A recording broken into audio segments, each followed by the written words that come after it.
Good afternoon dear students.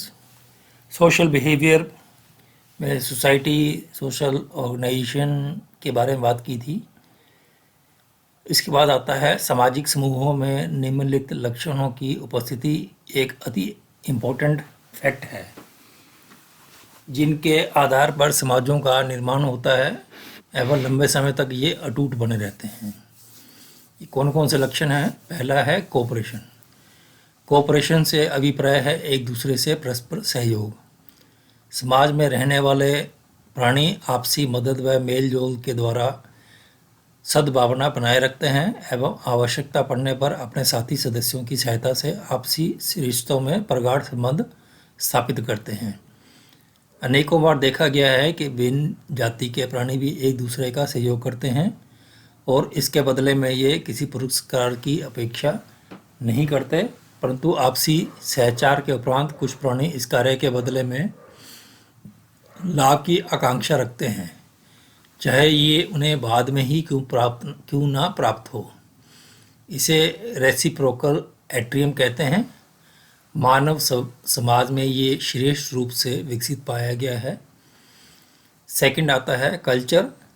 Culture से अभिप्राय है समाज में विस्तृत रूप से पाए जाने वाले ऐसे व्यवहार जो किसी जाति विशिष्ट की पहचान बनाते हैं। अनेकों अवसरों पर देखा गया है कि अनेक उपयोगी सामान्य क्रियाएं जैसे भोजन व जल के सोर्सेज की खोज, शिकार करने की मेथड इत्यादि समाज के सदस्यों के मध्य तेजी से प्रसारित की जाती है और अंततः इस प्रकार का कृत्य इनकी जाति स्पेसिफिसिटी के रूप में विकसित होता है। उदाहरण के लिए जापानी मकाक्स के द्वारा मिट्टी से सने अनाज के दानों को झील के जल में धोकर खाने का बिहेवियर सर्वप्रथम एक शिशु ने विकसित किया, जो शीघ्र ही समाज के अन्य वानरों ने भी सीख लिया।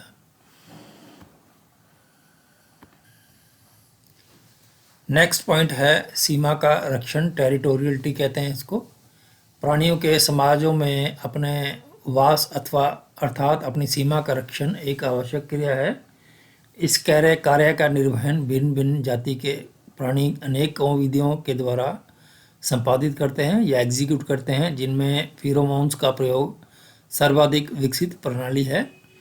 इसमें क्या है, फिरोमोन्स सिक्रेट कर देते हैं तो उससे पता रहता है कि ये किस एनिमल के फिरोमोन्स हैं।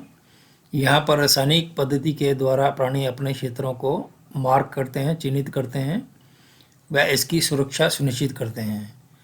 आपसी मुकाबलों, लड़ाई झगड़ों व भीषण संघर्षों के द्वारा भी अनेक प्राणी अपनी सीमा की रक्षा करते हैं एवं यहाँ पर स्थित खाद्य सामग्री अपने परिवार व वास्तविक वासस्थान या घोंसले को बाहरी प्राणी से बचाते हैं।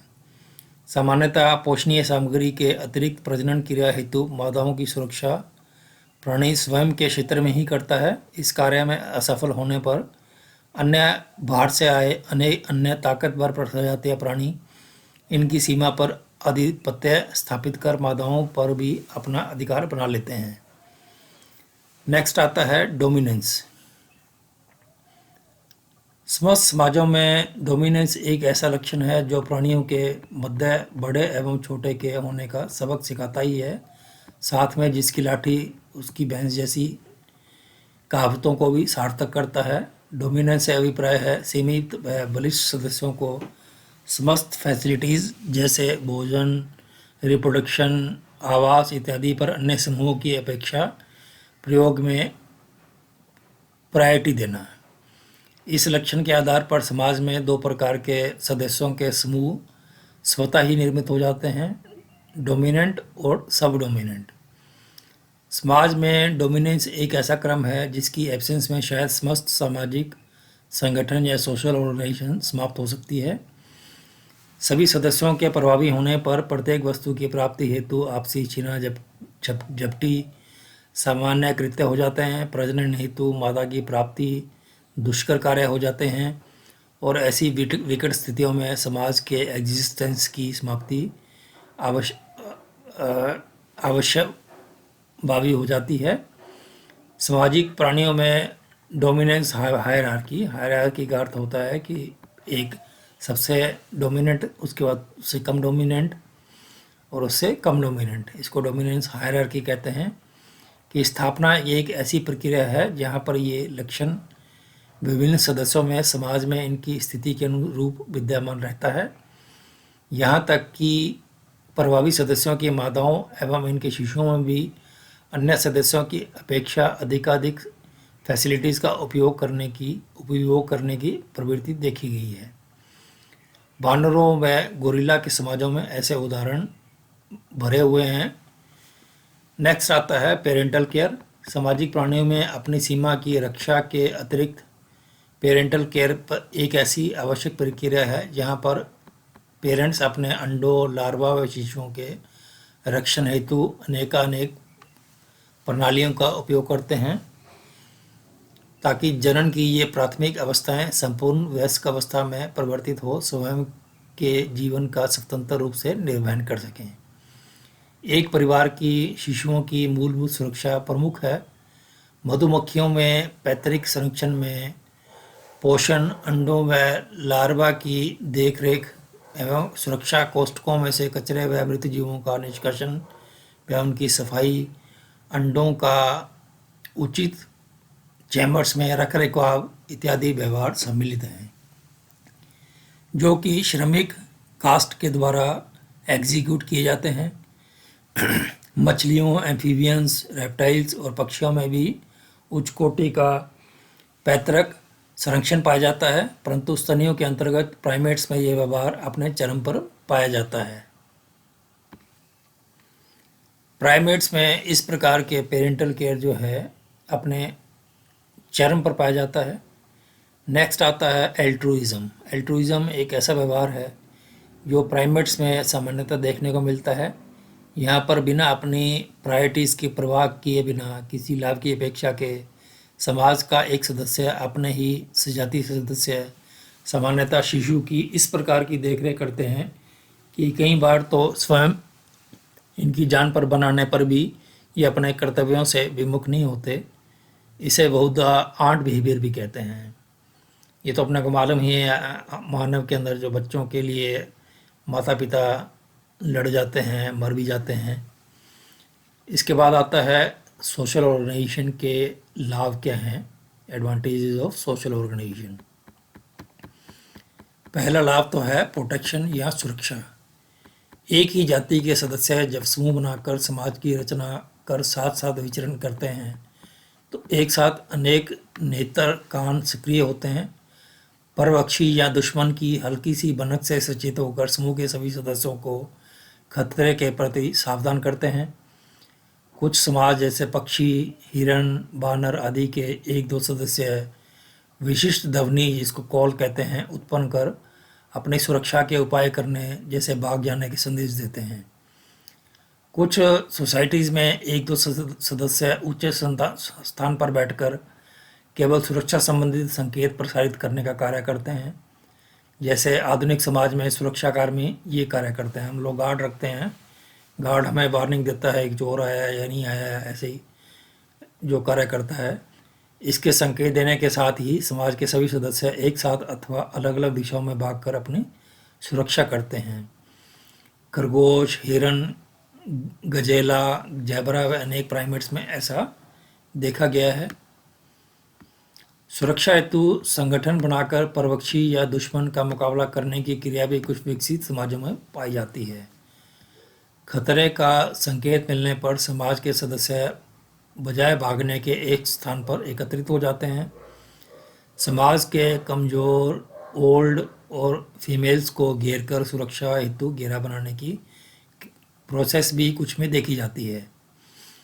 गाय, नीलगाय, भैंसों, सूअर व हाथियों में परवक्षी से सुरक्षा हेतु ये क्रिया की जाती है। समूह के सभी सदस्य मिलकर परवक्षी को खदेड़ देते हैं या वह स्वयं इनकी सामूहिक शक्ति को देखकर उन पर आक्रमण करने वाला अथवा शिकार करने का विचार त्याग देता है। चिंपांजी, बबून, सिंह, चीते या तेंदुओं को ललकार कर खदेड़ देते हैं। लाजेरस ने बताया कि जब लाल चोंच वाली दर्जी चिड़ियाँ समूह में होती हैं तो ये अपने शत्रु चील के आगमन को जल्दी से भांप लेती हैं। एकल रूप से किए गए इस कार्य के निष्पादन में इनसे अनेक भूलें हो जाती हैं।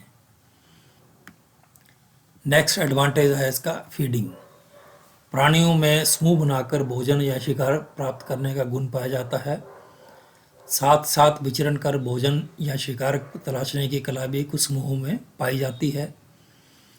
वानर समूह के सदस्य इधर उधर कूदते फांदते केले, अमरूद आदि फलों के वृक्षों को ढूंढ लेते हैं। यदि समूह का एक भी सदस्य भोजन की खोज करने में सफल हो जाता है तो वह एक स्पेसिफिक ध्वनि या साउंड या सिग्नल्स द्वारा समाज के अन्य सदस्यों को इसकी सूचना देता है। कुछ छोटे मांसाहारी प्राणी जैसे जंगली कुत्ते, भेड़िए समूह बनाकर अपने से बड़े व शक्तिशाली प्राणी का शिकार करते हैं। अकेला सिंह, भेड़िया, लोमड़ी या जंगली कुत्तों के समूह पर हमला नहीं करता, किंतु समूह पे होने पर वह इनसे अपना शिकार प्राप्त करने में सफल हो जाता है।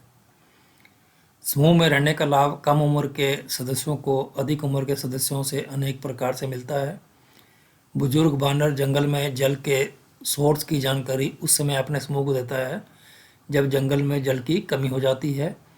इसी प्रकार संकट के समय भोजन या बचने के विभिन्न उपाय भी इनके द्वारा बताए जाते हैं। नाशक जीवों जैसे चूहे को नष्ट करने के हेतु किसान विष मिलाकर भोज्य पदार्थ पॉइजन बेट देते हैं। भोजन में विष होने की सूचना कुछ सदस्यों द्वारा पूरे समूह को दे दी जाती है। इस प्रकार भोजन के उपलब्ध होने व अनुपयुक्त होने जैसी सूचनाएं या संकेत समूह के लिए उपयोगी होती हैं।